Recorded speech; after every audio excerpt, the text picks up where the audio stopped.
नमस्कार. आज आपण संपत्ती निर्माण करण्याच्या एका जबरदस्त आयडियाबद्दल बोलणार आहोत. खरं तर खूप लोकांना असंच वाटतं की हा सगळा नशिबाचा खेळ आहे आणि सामान्य माणसाचं इथे काही खरं नाही, तो हरणारच. पण विचार करा, यशाची खरी किल्ली जर पैशात नाही, तर आपल्या विचारांमध्ये असेल तर? म्हणजे यश हे तुमच्या खिशात किती पैसे आहेत यावर नाही, तर तुमची मानसिकता कशी आहे यावर अवलंबून आहे. चला तर मग याच मुद्द्यावर पुढे जाऊया. हा जो भांडवलाचा गैरसमज आहे की श्रीमंत लोक सुद्धा कधी कधी संधी का गमावतात, पाहूया तो सगळ्यात मोठा मानसिक अडथळा नेमका आहे तरी काय. गंमत अशी आहे की अनेक श्रीमंत लोक सुद्धा मार्केटपासून दूर राहतात. का? कारण त्यांना फायनान्शियल गोष्टींचं पुरेसं ज्ञान नसतं आणि बाजारात जे चढ उतार होतात त्याची प्रचंड भीती वाटते. आणि ही भीती येते कुठून? तर माहितीच्या अभावातून. हाच तो सगळ्यात मोठा अडथळा. हे दोन दृष्टिकोन बघा किती वेगळे आहेत. एका बाजूला आहे भीती, म्हणजे शेअर मार्केटला एक जुगार समजणं, सगळं नशिबावर सोडून देणं आणि म्हणूनच त्यापासून लांब पळणं.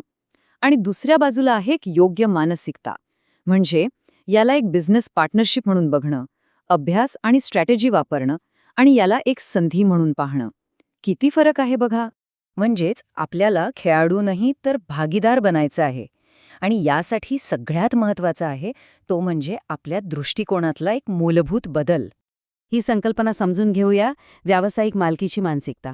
याचा अर्थ काय? तर शेअरकडे एक सट्टा किंवा लॉटरीचं तिकीट म्हणून नाही बघायचं.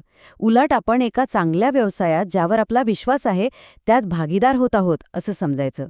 एकदा ही मानसिकता आली की मग गुंतवणूक जुगार नाही बदत, ती एक लाँग टर्म कमिटमेंट बनते. बरं, मग ही मानसिकता बनवण्यासाठी काय लागतं? आपल्याकडे कोणती हत्यारं किंवा साधनं असायला हवीत? तज्ज्ञांच्या मते फक्त 3 मानसिक गुण असलेत तरी पुरेसं आहे. आणि हे गुण असतील तर कोणीही संपत्ती निर्माण करू शकतं. आणि ही साधनं अगदी सोपी आहेत. पहिलं, काटकसर, म्हणजे अनावश्यक खर्च टाळायचा आणि गुंतवणुकीसाठी पैसे वाचवायचे. दुसरं, शिस्त, मार्केट वर जावं किंवा खाली नियमितपणे गुंतवणूक करत राहायची.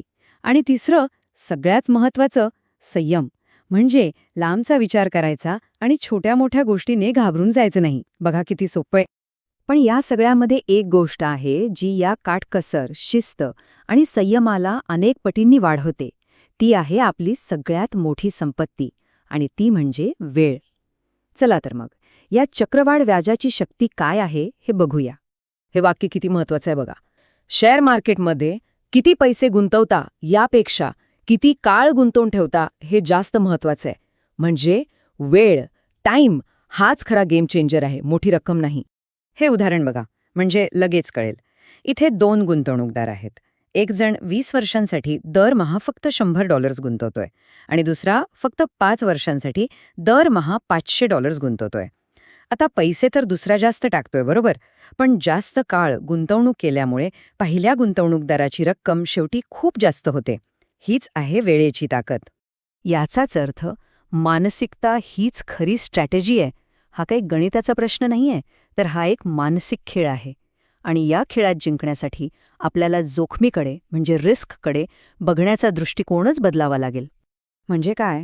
तर नशिबावर अवलंबून राहायचं नाही, त्याऐवजी अभ्यास करायचा, चांगल्या कंपन्या निवडायच्या. असं केल्याने काय होतं? जोखीम कमी होते आणि परतावा मिळण्याची शक्यता वाढते. मग गुंतवणूक म्हणजे काय होतं? तो एक दूरदृष्टीचा खेळ बनतो. म्हणूनच गुंतवणूक हा गणितापेक्षा जास्त मानसिकतेचा खेळ आहे असं म्हटलं जातं. शेवटी निष्कर्ष काय? तर भांडवल म्हणजे पैसा तर लागतोच, पण तो किती आहे यापेक्षा तुमची मानसिकता, तुमची विचार करण्याची पद्धत कशी आहे हेच खऱ्या अर्थाने महत्त्वाचं ठरतं. या सगळ्याची सुरुवात होते दूरदृष्टीने, पैसे वाढवण्याच्या विजनने. तर मग ह्या सगळ्या चर्चेनंतर एकच प्रश्न उरतो, तुमची दूरदृष्टी काय निर्माण करणार आहे?